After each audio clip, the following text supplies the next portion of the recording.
Okay, now I'm live. I'm awfully sorry about that. I'm working the bugs out of this. I just sat here and talked for whatever time it is now, 7 minutes, and I was on private settings, so nobody was actually seeing what I was saying. Heads up, we're going to,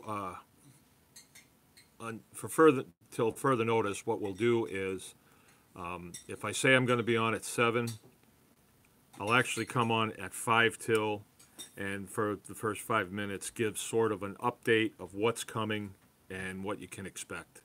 All right, and what I just went through was the first class that we're going to have that's scheduled is going to be our pastured poultry class that will be on the 22nd of June. That is a 9 to 5-ish. Sometimes they go way over. And that's kind of an inclusive one-day class where you get to come on the farm. We head out to the field. We show you the brooder, let you handle the baby chicks, ask all the questions you want about the way the brooder works and how we keep it warm. You get to see everything, and then we shift over right to the tractor field where you get to see the chicken tractors and the chickens that are in there in various stages. We talk about feeds. We talk about water systems. Then we'll move some chicken tractors. We'll let everybody take a try at that. Excuse me. We'll show you everything that you want to see on that. You get to look at the fields, how we prepare the fields, all that stuff for the chickens. And then from there, we'll move into the maintenance shop and we'll put together a chicken tractor. It will be, 50% everything cut and bent and all that stuff. Most of it will be done, but you'll be able to see it before we skin it. And this is Generation 3 chicken tractors now, so this is probably going to be on the news. And I'm changing my design, I'm changing my dimensions. I'm really stepping out. Okay, and that's a $150 class for the day, and we ask you to bring a dish to pass. Oh, I forgot. After we finish at the maintenance shop, we go over to the butcher shop. We show you all the equipment, pluckers, scalders, all that stuff, and you get to see our entire procedure. We set up a kind of a primitive area where we're doing chickens the kind of the old-fashioned way, or the way that you would do them if you were just going to raise, say, 25 of them. We talk about progressive processing, progressive growing.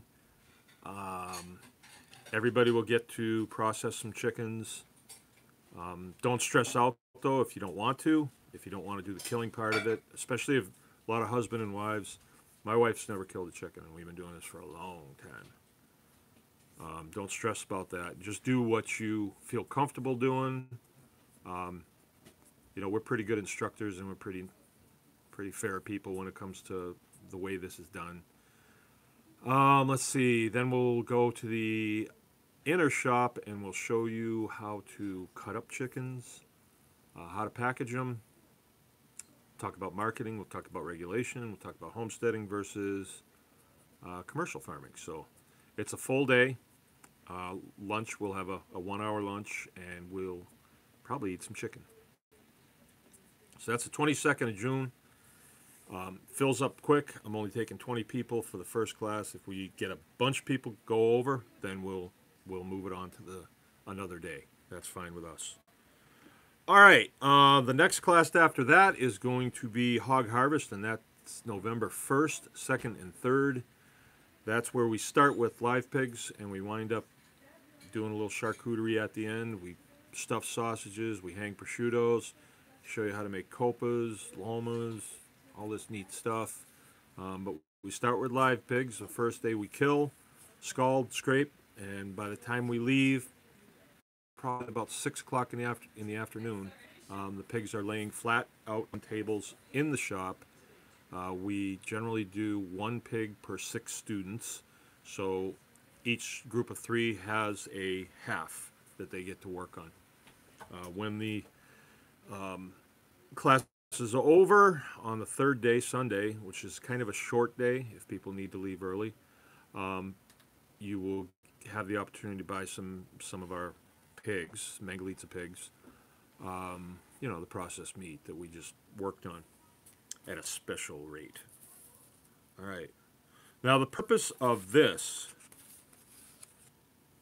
tonight, impromptu, was because I got a question from a guy, and I'll read it to you. And the reason I believe that I need to address this is because it's a good question, and it would take me a long time to type it out, and I don't think I could communicate it that way as good as I can this way. And then, you know, if there's 100 people that hear this and had the same question, you know, we disseminate the information out further.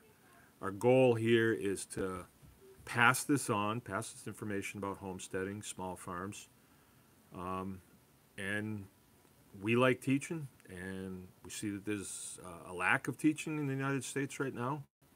A lot of this information used to be passed on to us by our parents and grandparents, and there's been kind of a break in the action with industrial agriculture that came in. So, you know, there's up by one class or one live stream per week, and it's gone to 2 now. We do a Saturday morning on the other platform, and that's at 10 o'clock Saturday morning.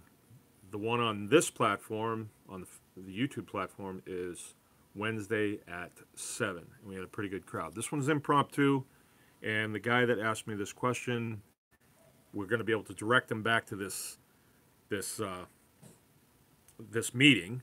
I think we can go for an hour. We can take a few questions, and I'm actually doing this differently. I have my phone here, I have the computer here. I'd kind of like to do this so that I can do it on my own, and I don't have to have Jill standing in and moderating the whole thing. You know, she doesn't mind, but when I do an impromptu like this, she might have had something else to do.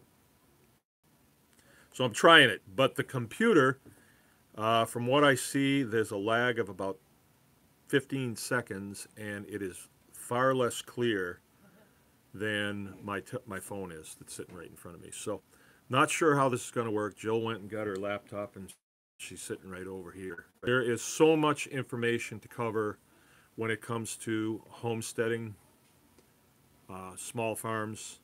It's going to go a long, long time. We could spend a lifetime doing this. And for a lot of our parents and grandparents, they did spend a lifetime doing this, and they learned a lot of really cool stuff. Myself, I started out in this when I was active duty Air Force, and I was just fooling around. We got a little place off base, and my wife's horse was there, and then I came home with some chicken. A lot of time out in the field where I was working, and when I would think about my days off, I'd think, I would really like to do that instead of what I was doing for the Air Force. I mean, it really moved me. You know, milking a goat really moved me. So when I retired, I just thought, that's what I want to do. And when you buy a farm and you move into a farming community, the direction you go is commercial farming. And commercial farming is converting everything that you do into dollars and cents, and then you amass as much dollars and cents as you possibly can, and that's what you fix your kids' teeth with, and what you put roofs on your buildings with, and fix your house up with. And it's sort of like jumping into a business and hoping that you can make it. We did it for 14 years, and we didn't lose the farm. We learned a lot, you know, and one of the things that we talk about quite a bit as homesteaders is the homestead economy. I mean, what has value? Did the dollars and cents have the value? We want to kind of be left alone. We want quiet. We want peace. And so that's what's important to us. And I think a lot of homesteaders like that. We want to be able to do things for ourselves.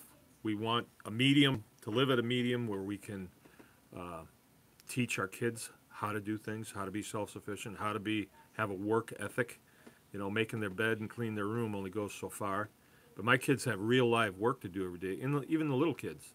and they learn how to operate equipment. They learn how to use tools. About the head and shoulders by their mean old dad, I don't really beat them. But just so the farmsteading thing is good. Plus, we get the best food that you can have. We have the best food that you can have. We raise all of our own beef, pork, chicken, a lot of our own produce. This year we're going to do a lot more.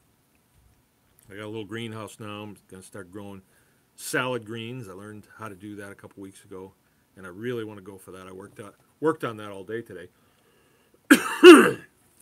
And there's so many processes that I want to learn. I want to learn how to do honey. I want to learn, beekeeping. I want to learn, like more intense woodworking and more intense metallurgy, and there's so many things a guy can do. Plus, it's a great place to be if you want to go and fish. You can use that as your time off activities that are, if you bring fish home, that goes towards your living expenses. So that's my background. We did the commercial farming thing for a while, and then we got to the point where when you weren't working as hard as you possibly could, you weren't making anything. And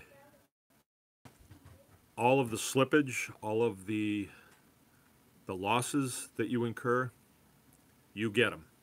Your customers don't get them. In small farms, you are competing with industrial agriculture that can produce stuff very cheaply. Now, they don't produce it the same way we do. They're pretty liberal with methods that we don't see as fit, chemical methods and things like that. I don't need to go into that. Everybody knows that stuff now.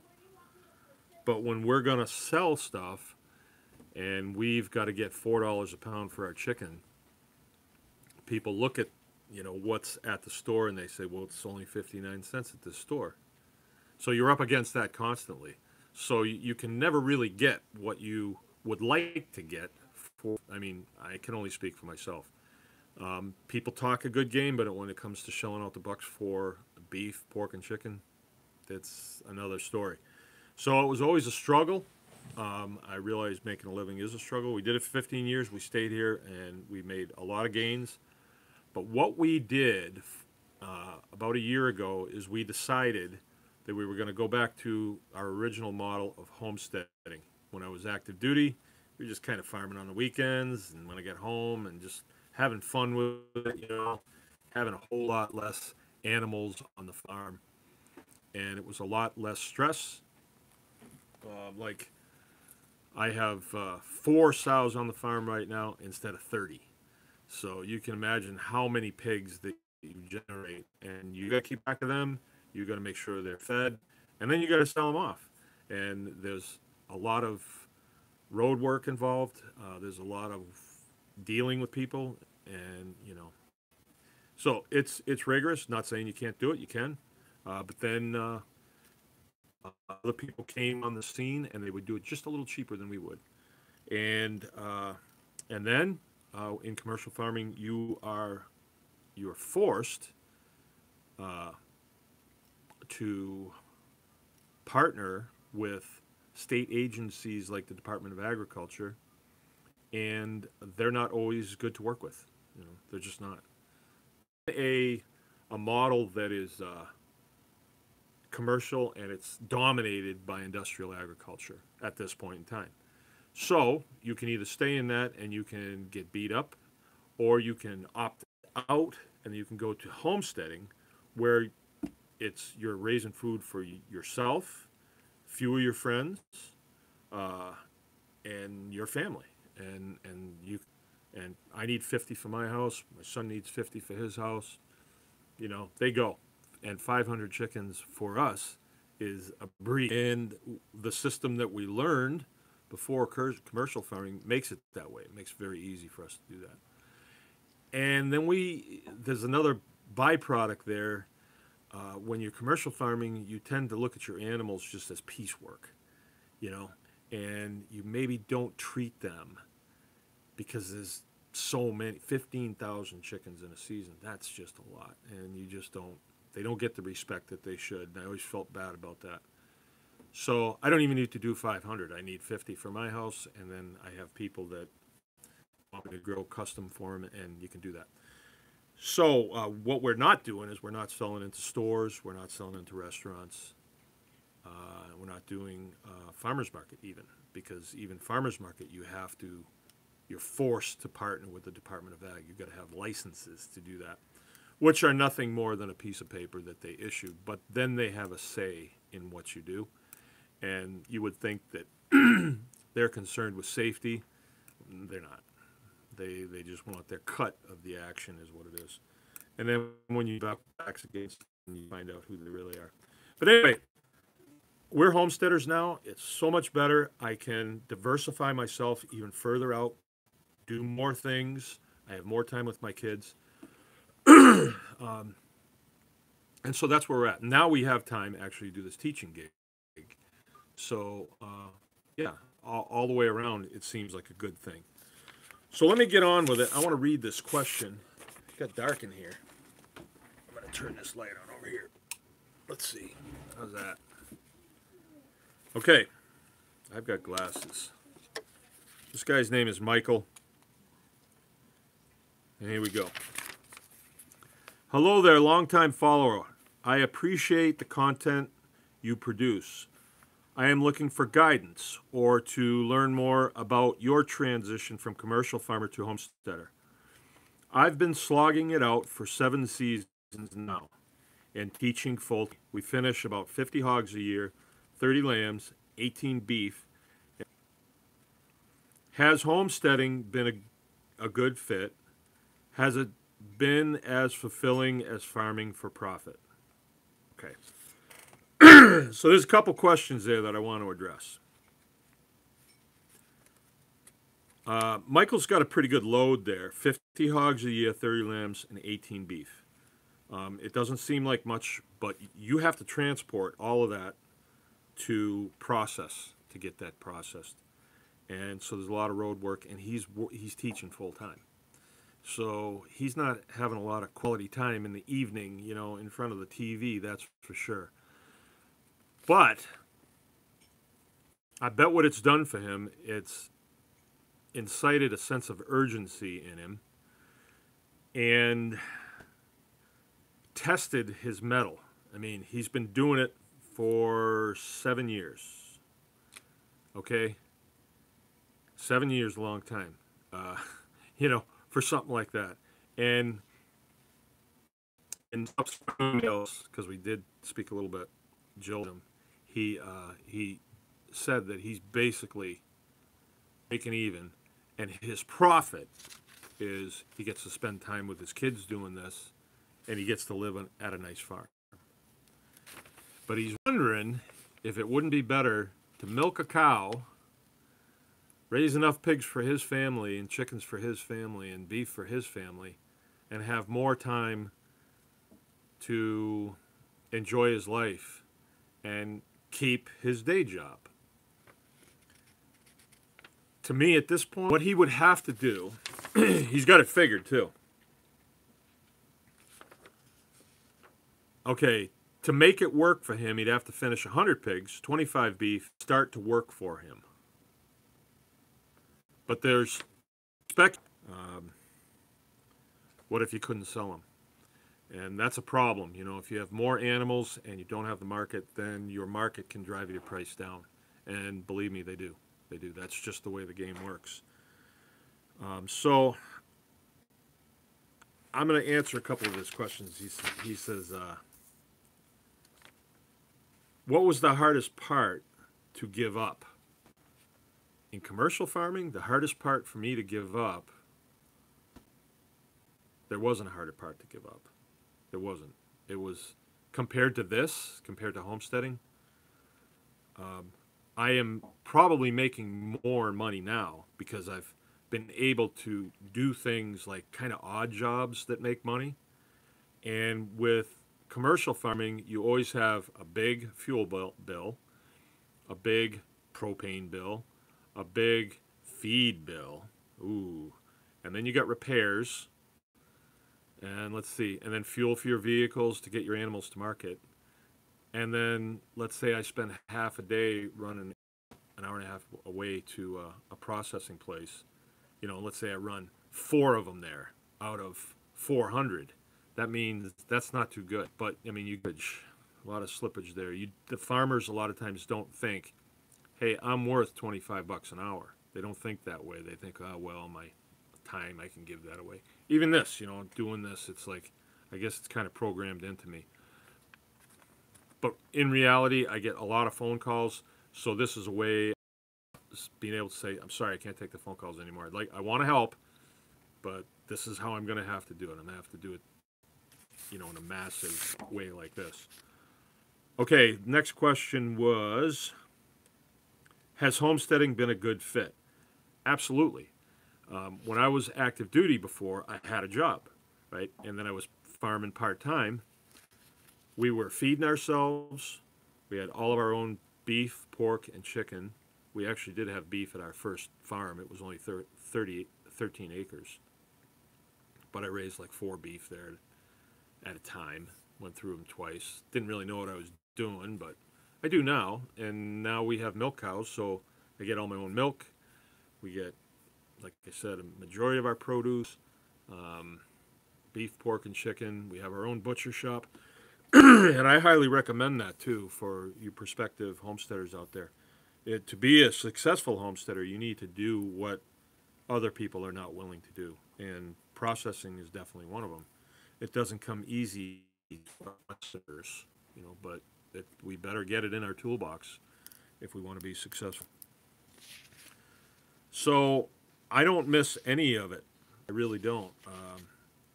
Now, let's say I've kind of opened up this other market.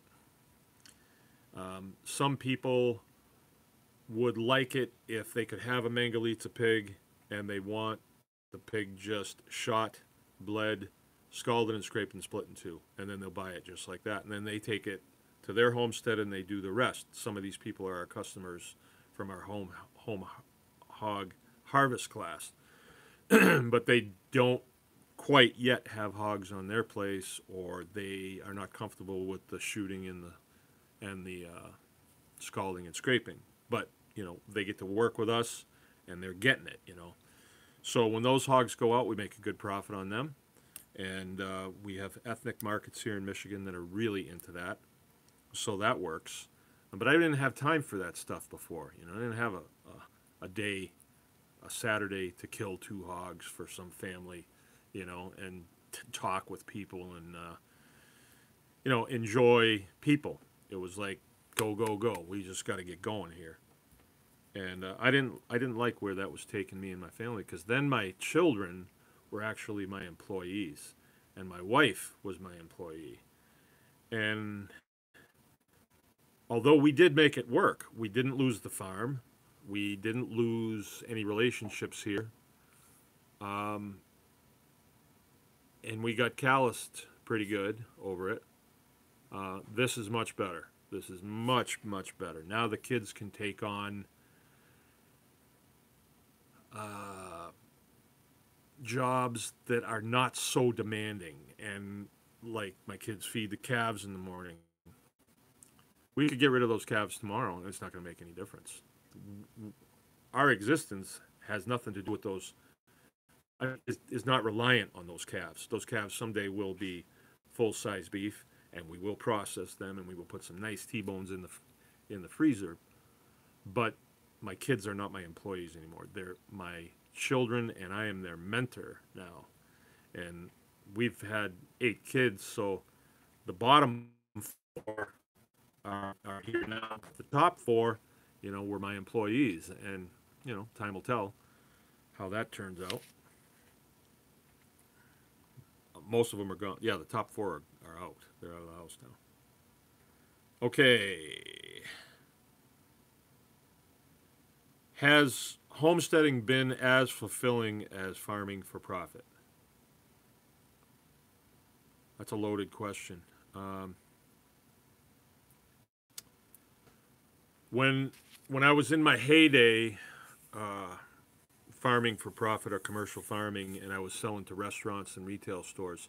Then I was kind of rubbing shoulders with other business people, and your scorecard is your dollars at the end of the week.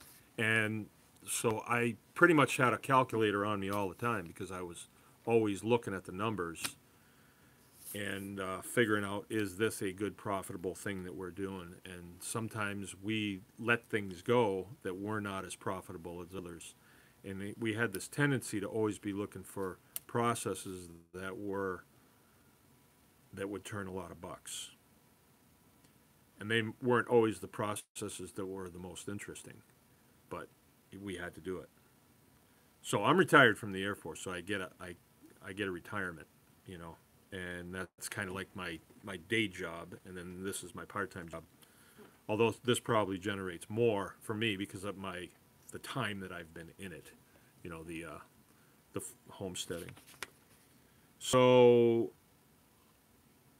yeah, but I think this is way more fulfilling because now I am investing in my family, which I'm here to tell you, that's the most important thing you can do. I can invest in my children, and you can lose a lot of money farming because you approach it with stars in your eyes, like, oh, this is going to be great. But then you have the losses, and the losses can be huge. And then sometimes you have to joust with legal issues, and that can be extremely taxing, we know, and can cost you everything. It can cost you your entire customer base, and in our case it absolutely did. So that was one of the reasons why it pushed us to, go without licensing with the state, because our customer base had been destroyed. So, Michael, I think you're on the right path if you're going to transition. And once you do transition, you'll have more time to invest in your family and in yourself. So here's a prime example. I have acquaintances that live in Cadillac, next town over, let's say. And they know how to milk cows. But they bring their chickens to me to have me process them. Right? They don't know how to do that. And, wow, those Holsteins, pretty good steak. He says, this isn't our beef. I said, where'd that come from? He said, Shopco, or wherever. They buy it at the store. You guys don't raise your own beef? No, we don't know anything about that. And they're dairymen. But that's what they do. They do dairy. So it's almost like a job if you work at a lumber company and somebody comes in and asks you about how to butcher rabbits. I don't know. I don't do that. That's kind of how industrial ag is. You do like a monoculture, and that's it. You know everything there is to know about that, and that's it. And they just go where the flashlight lights up. That's as far as they go. They don't look any further than that. But homesteading, you might be thumbing through a book someday. I think I'd like to do that, and then you figure it out. You make biochar, or you might want to. Who knows what you might want to do?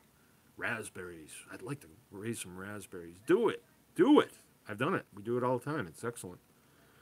So, it's far more fulfilling.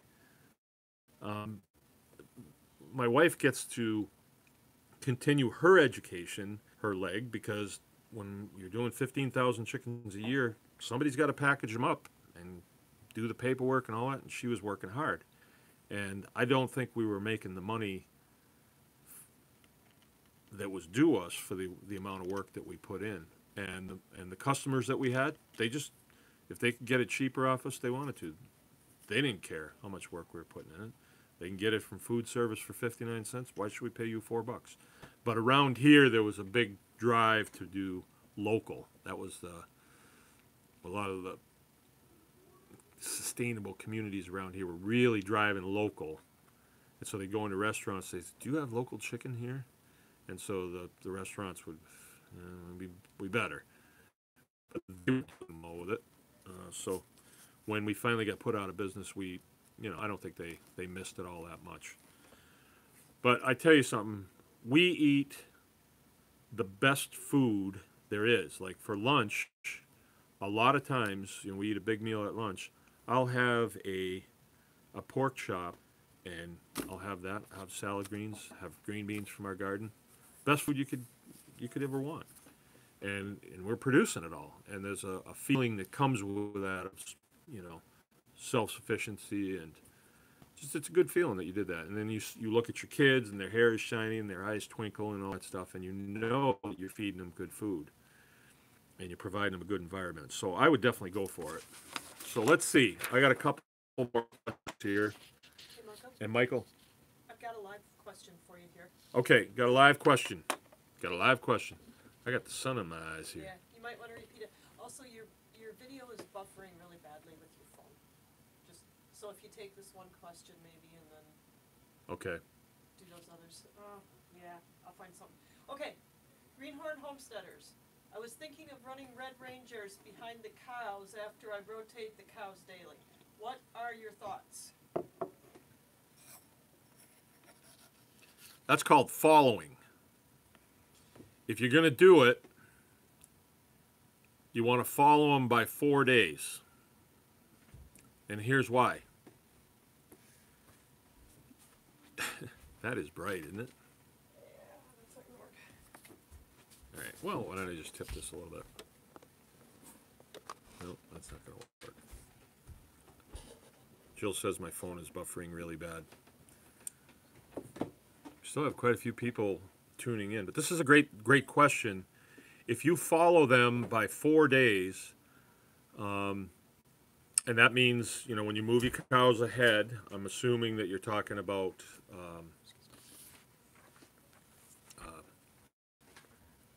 grazing. I don't know how you would get your chickens out there if you're going to just have a tractor out there and then let them out. Could do it that way. I'm sure you have that figured out. How you're gonna? A lot of guys will do like a trailer, and they'll follow their cows that way. The trick there is getting the chickens to go back in the trailer at the end of the night, because a lot of times they want to stay at the old place. We struggled with that for a long time, but it's a good thing because at 4 days, the cow flops will have gotten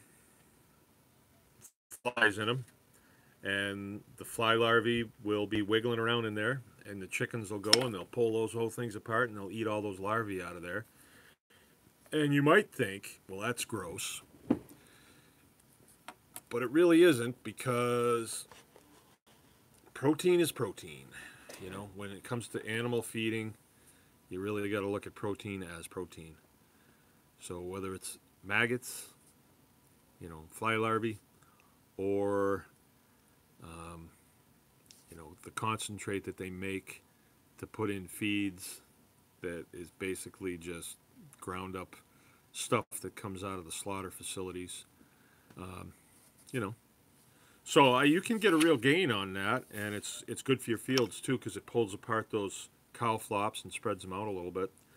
There's two schools of thought on that. Some people think that it's better to leave that there. If you want to go both ways, you could every day go out and feed your cows some grain. Like let's say your field is mostly rye, or mostly orchard grass, or mostly whatever it is. Take some grain out to your cows, and then make sure there's some seed in there, some hay seed. Well, you could put trefoil in there. You could put orchard grass. You could put timothy in there. And those seeds are real small, and a lot of them will make it through the cow, and they'll be right in that flop. And it's a great medium for new sprouts to come out. So you'll always be regenerating your field a little bit. It's just a fun experiment to see. We don't recommend digging your fields up, to replant. I don't really think that's a good idea. I learned that from Joel Salatin. I don't think it's a good idea. It's not necessary. You can do the seed in. So you do it. If it works for you, it can be a hassle because sometimes the chickens will see the house and they'll say, "Oh, there's people there. We're going there." So we don't do it anymore. We tried it, did it for a couple of years, and it was always a struggle because one or two would come back, and then the next day there'd be 4 or 5, and the next day there'd be 10, and then before you know it, the whole flock was in the garden eating tomatoes. Is there another question? Yeah. Oh. Susan Greaves wondered, and you might repeat the question for the video. Is there a happy medium between commercial farming and homesteading? I am hoping to make a living doing farming. Okay, that's a good question. Is there a happy medium between commercial farming and homesteading? All right, one of the major things that you're not going to be involved with in homesteading is you're not going to have any licenses, right? You're just not going to have any licenses from the Department of Agriculture. Because if they give you a license, your license says that you can sell to other facilities that have a license. And their license says that they can only buy from farmers who are licensed through them. So it's like you're either in their club or you're not. And it's all contract. They're all contracts. And if you break the contract, they have a problem with that. Trust me, they do. For one thing, restaurants won't buy your produce. I mean your animals, your processed animals, unless you're under contract with the Department of Ag, because they run a great risk with the health department and others. Not that they ever inspect you, but you got to give them your $200 every year, and then they send you a piece of paper about like this in the mail that says that you're licensed by the state. So I don't recommend going that route because you don't need to partner with them because you're not going to be looking at their customers, at the people that they oversee. That's not going to be your market. Your market is going to be, you have friends and they have people over to eat and they say, "Boy, this chicken is good. Where'd you get this?" "Well, my nephew, he's got these and he raises these, and so, hey Mark, can you do 40 more for my cousin Tony here?" Okay, so then we get a deposit. Always get a deposit. Is if they don't want to cough up the deposit, talk is cheap. Never do that. "Oh yeah, I want a pig." "Hey, your pig's ready." "Well, how much?"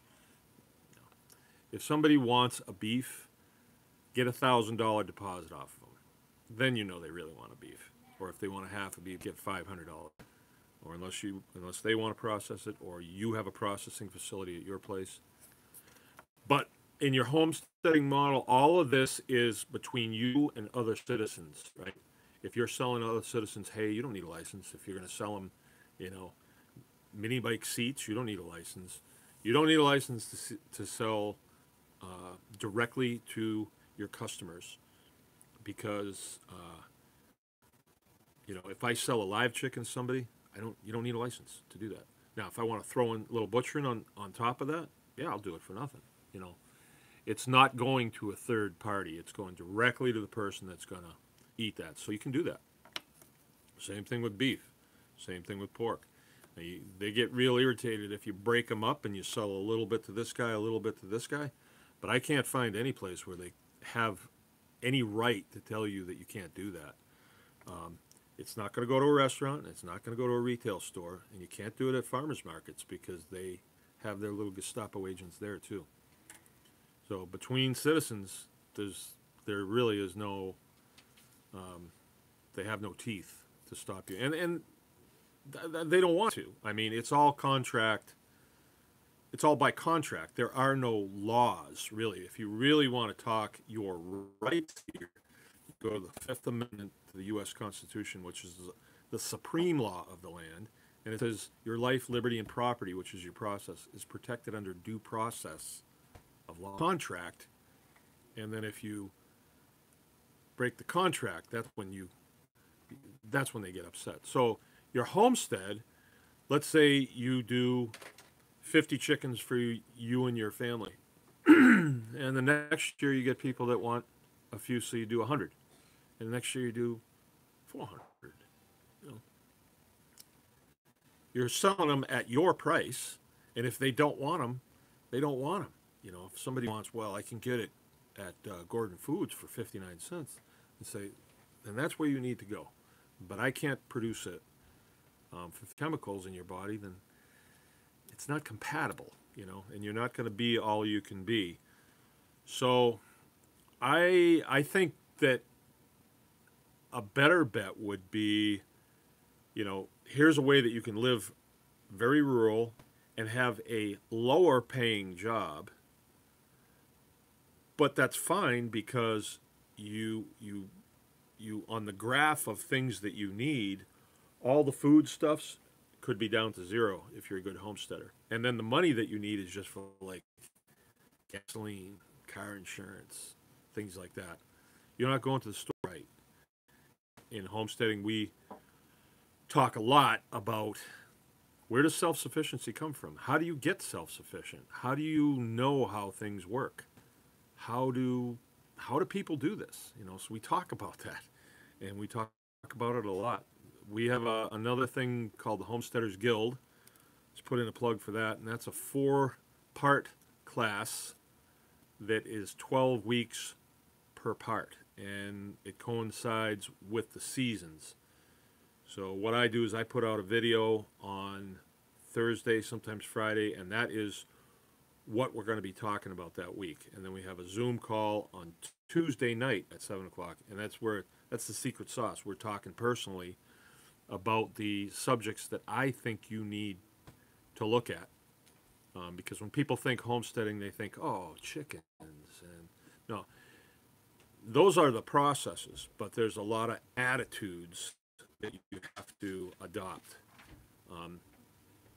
There's preparation that needs to be done before you should go into it, if you want to be successful. And these people are coming to me and say, how do I do what you're doing? And I say, well, here's what I want you to do then. You do these things, these 12 things, and you get this in you, and chances are you're going to make it. Chances are. Not everybody does. We talk about that too. We talk about the losses. You know, you do the best you can, but somehow your water freezes up to your house, which happened to me about a week ago. So we would be without water at the house here, but we had plan B, so we have running water at the house. We talk about that too, contingency planning. We talk about scrounging. We talk about assets and liabilities. You know, there's so many subjects under the sun here for homesteading, and they're really applicable to the rest of your life too. So homesteading is a way of life. You know, if you were to write down your resume of all the stuff that you've done, right? Like if you go to a prospective employer and say, and he says, what can you do? And you write down everything that you can do, like from changing the tube in a bicycle to delivering a baby. Every day you can be learning new things that you can do. And there's so many things to do, you know, and it's really fun. And then you want to talk about hanging out with cool people. We do this homestead hog harvest here. We have people coming from all over the United States. We've even had people coming from different countries to our hog harvest. You want to talk about an intense crowd of people that will travel and spend good money to learn how to process a hog. I mean, they're very intentional people, and that's what this is about. It's about living intentionally. It's about, you know, breaking out of the matrix and kind of doing your own thing. Nobody cares if you want to do it, because not many people do want to do it. It's not illegal. It's not. Worst thing that's going to happen is they're going to kind of look down their nose at you like, you know, look at those people driving old cars. That's a 10-year-old pickup truck he's driving. But see, that's part of it. You know, we talk about the nuances of this, to where you can save. What's important to you? How do you prioritize your life? You know, is living in a McMansion a priority and having a sucky life so you can make that, you know, $5,000 payment a month? Or would you rather live in a, you know, a real modest house that you can do the repairs on, and you only sleep there anyway, and then you have the freedom and the spare dollars to go water skiing if you want to, or play golf. How's that? Come to the Wednesday night class and we can talk more about that. I don't think I can give, a definitive answer, but from what I'm saying, I could do that. Susan Greaves, I can read that. Is there another question? I have 2 questions here. I have to leave in just a couple minutes. Okay, 2 questions and then we're out of here. We're into this 49 minutes. Or I can read them. Oh, I was going to say mine says 7:56. Oh, so I got 4 minutes, so I'll have to do it quick. Yeah. This one, in terms of homesteading, do you think a full-time income is reasonable without being commercial? And do I need a USDA license to sell Mangalitsa pork to restaurants? Sure. Okay. In terms of homesteading, I think a full-time income is reasonable to being commercial. Well, I'll tell you this. If you want to be a commercial farmer, you're competing with some serious people. And, nobody told me that when I jumped into it. I don't think I was the type of person that was, people were going to approach and say, "Are you sure you know what you're doing here?" So I just jumped into it. But what are you going to make homesteading as far as dollars go? I think that's, you're going to make really good salads. You're going to have really nice raw milk to drink. You're going to know how to do so many things. And you'll make a little bit of money. But until you can adjust your lifestyle to where you don't need a lot of money. I worked for a year when I got out of this. I think you get to the point then where you can kind of like semi-retire. I mean, I'm going to be 60 here pretty quick. I still work every day, and now I've got a lot of little things going out in front of me that we do okay with it. And then the Homesteaders Guild, that's a paying thing. People pay me for that. And then I do consulting, and I get paid for that. The phone calls, I get paid for that. $100 an hour, for looking at your plan and telling you what to do. And I put in a plug for that. I mean, you can't replace quality consulting, all right? Because if you haven't done this, you're kind of out there like feeling around in the dark, and then all of a sudden, oh yeah, okay, this worked. But you have a bunch of failures. I did. Maybe you won't. But what are those failures? Avoiding those failures. What is that worth? Just in dollars, what do you lose in failures as far as livestock go? It's unbelievable. So you pay for an hour's worth of consulting on the phone, a specific topic, and you're going to have a good map of what not to do. Homesteaders seem to do the same dumb things all the time. When I'm looking at new people, I say, "Oh yeah, I did that. Oh yeah, I did that." And I think everybody wants to get rid of the day job and stay home full time and make their farm pay. I mean, everybody wants to do that. The current climate in the United States is not conducive to that. It may be in 5 or 10 years, because industrial agriculture, those guys aren't making any money either. They're on kind of what Joel Salatin told me a couple years ago was they are on a race to the bottom. So none of them are doing very good, but they're hanging in there and hoping that they can be the last one standing. And we're seeing it all around us, Derek. I think things are changing in our country right now. A lot of things. People are changing. A lot of regulations in the government are changing. I think we're in for some big changes. So it's necessary to do this. There could come a time where you say, man, I'm going to do this full time. And you'll know. But I wouldn't say, take this job and shove it, and then go to your house and say, I wonder how to build a corner post. No, I wouldn't do that. I wouldn't do that. All right. I hope I answered that. The next question was, do I need a USDA license to sell mangalitsa's? A is United States Department of Agriculture. And if you're going to sell to restaurants, depending on where you're at, if you take your mangalitsa to a USDA processing facility, right?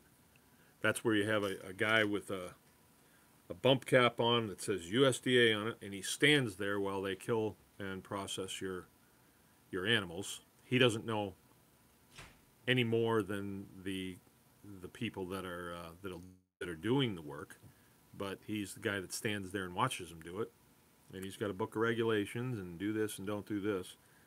And so long as they have that stamp on there, it will be on the label. It'll say USDA inspected. Then that can go into, you can sell it. In this state, state of Michigan, you not only need that,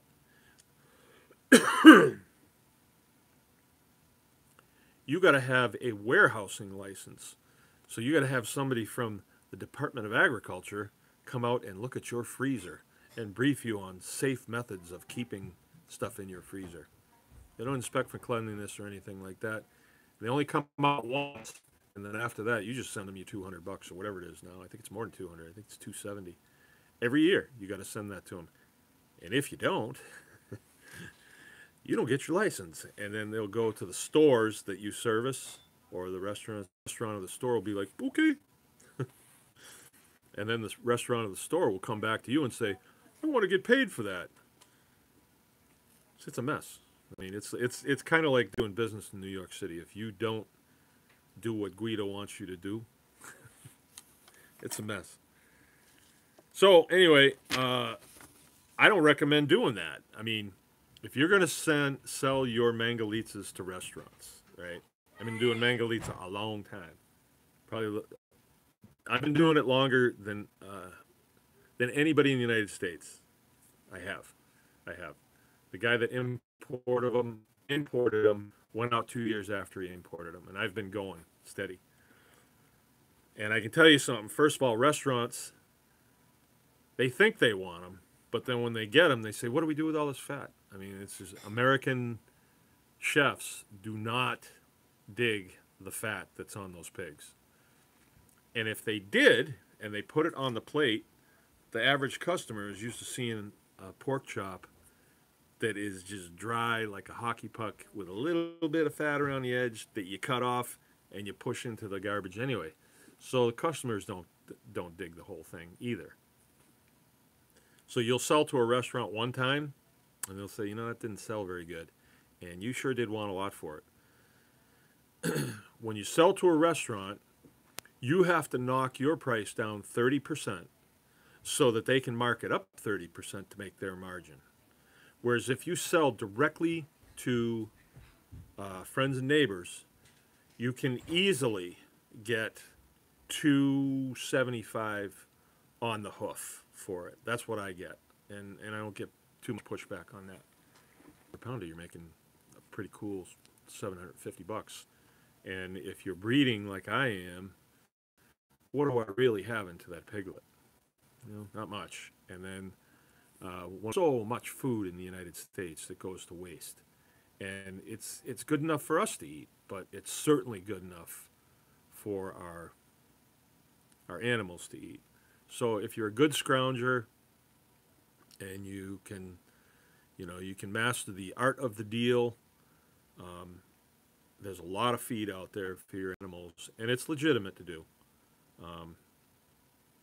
Pretty quick here, I've heard that FDA wants to get involved with anybody that produces for stores, and that's the Food and Drug Administration. So they're going to have their own little regulations about, you know, if you're going to feed potatoes to pigs, that they have to be cooked.